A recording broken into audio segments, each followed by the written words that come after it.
Bonjour et bienvenue dans mes lubies. Aujourd'hui, c'est une journée super excitante pour moi.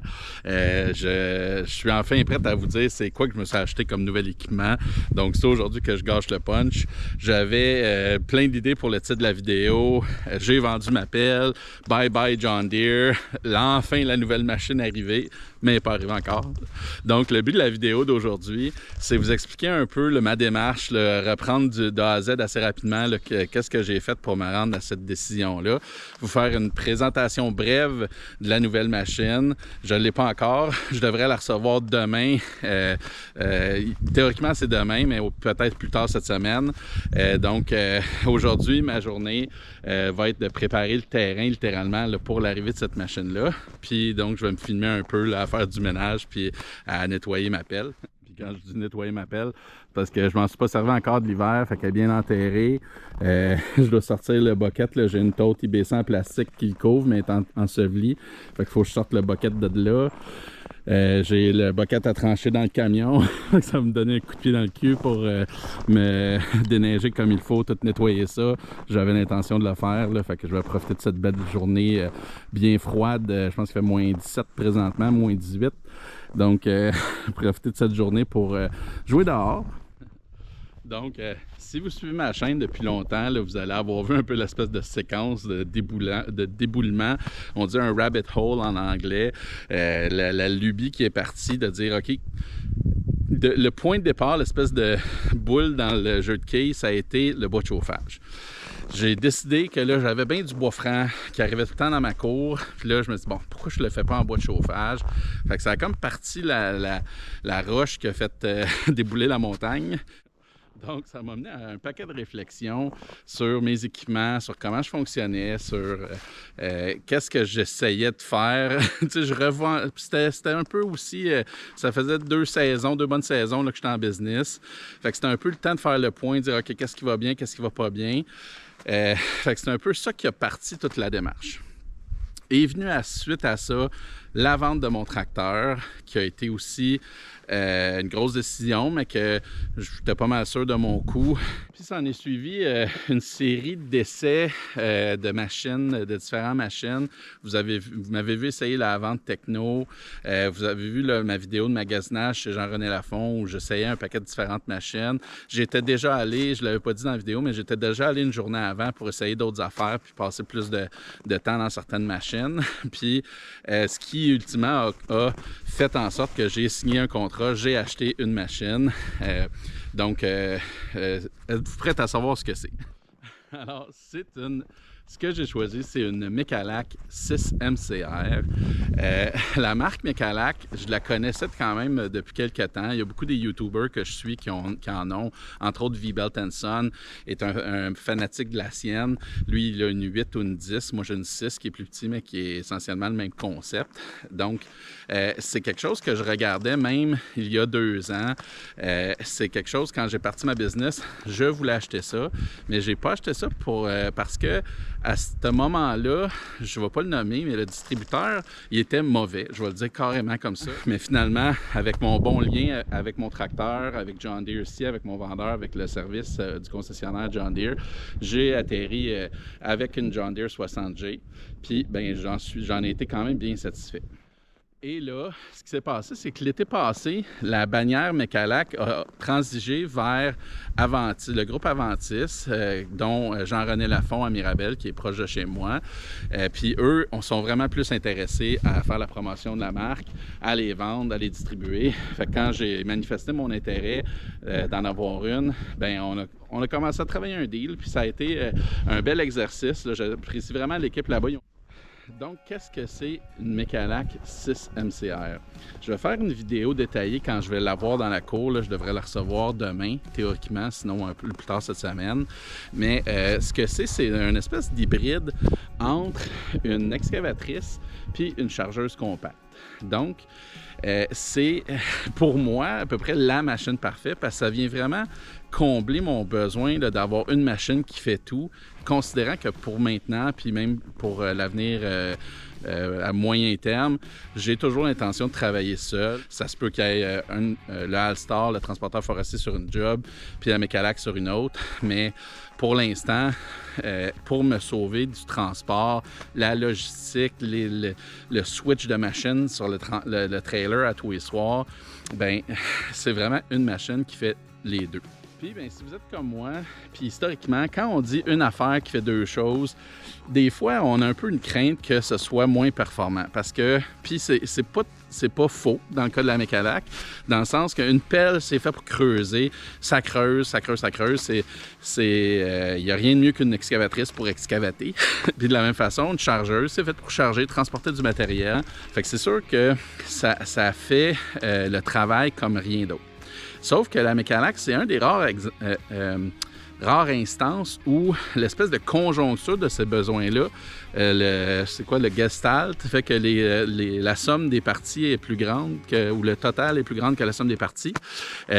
Donc, c'est vraiment le cas. Ça amène une certaine synergie au niveau de la capacité d'accomplir plein de tâches sur un chantier que je pense qu'il vient vraiment répondre exactement, précisément, pointu à ma façon de faire, à mon besoin, à ma façon de travailler. Donc, à haut niveau, la 6MCR, au niveau de la capacité en excavation, va être similaire. Il y a un design de boom différent. Je vais aller dans les détails dans d'autres vidéos, mais le boom est un peu différent. Fait que ce que ça fait, c'est que je perds en profondeur comparativement à ma pelle. Je vais perdre, je pense, un pied de profondeur.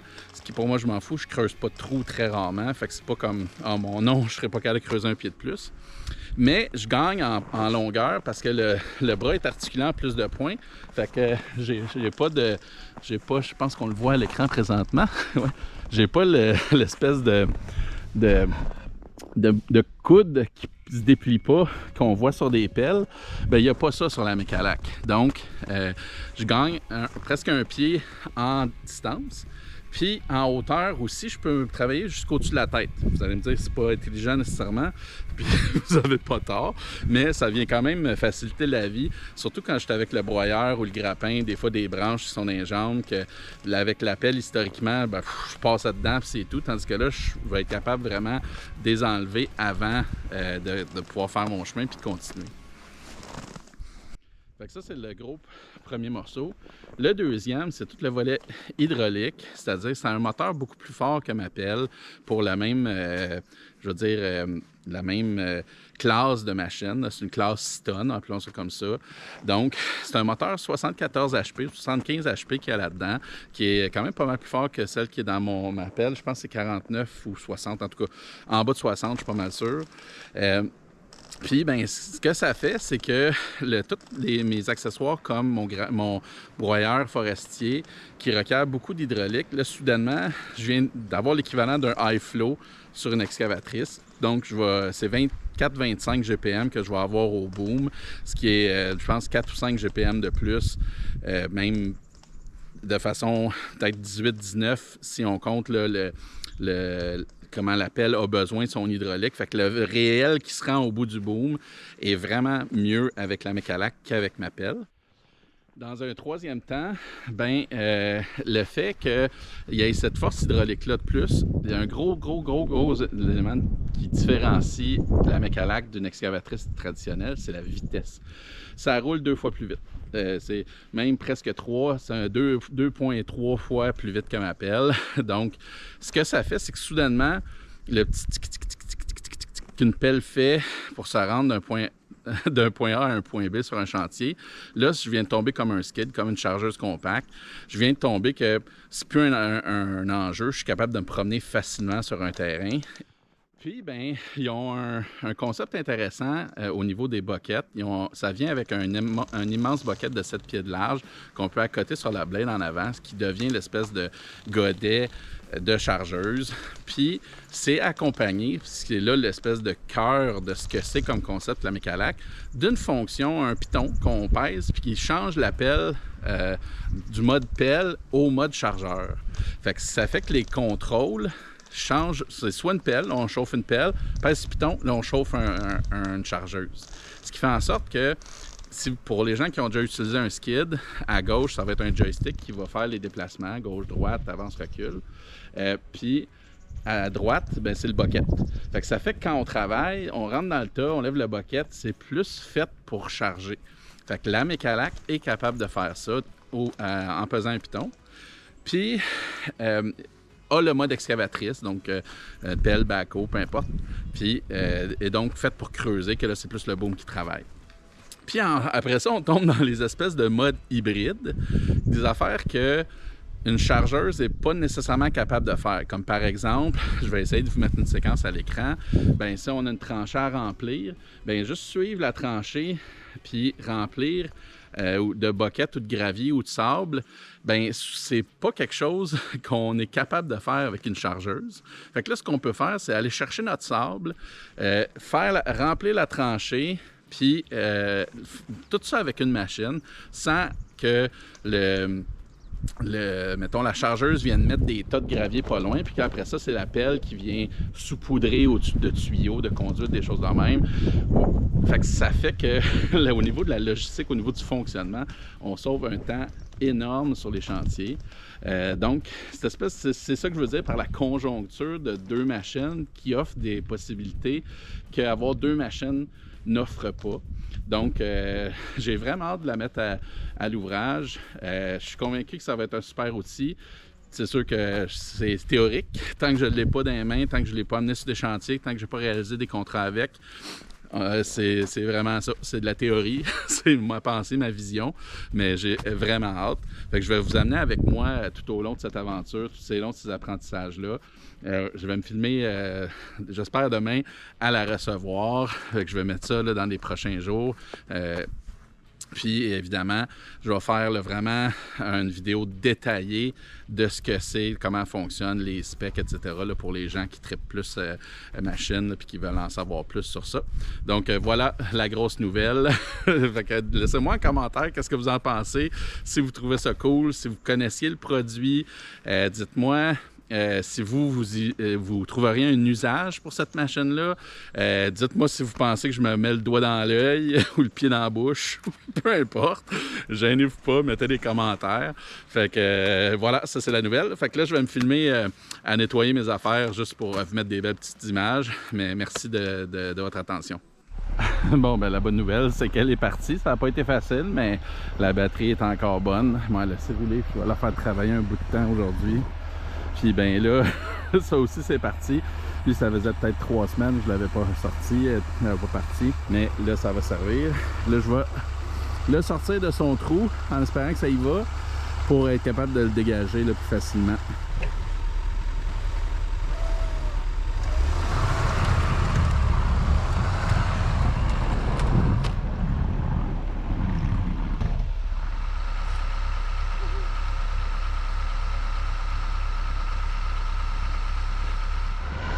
Ça va prendre plus qu'un balai à neige, je pense.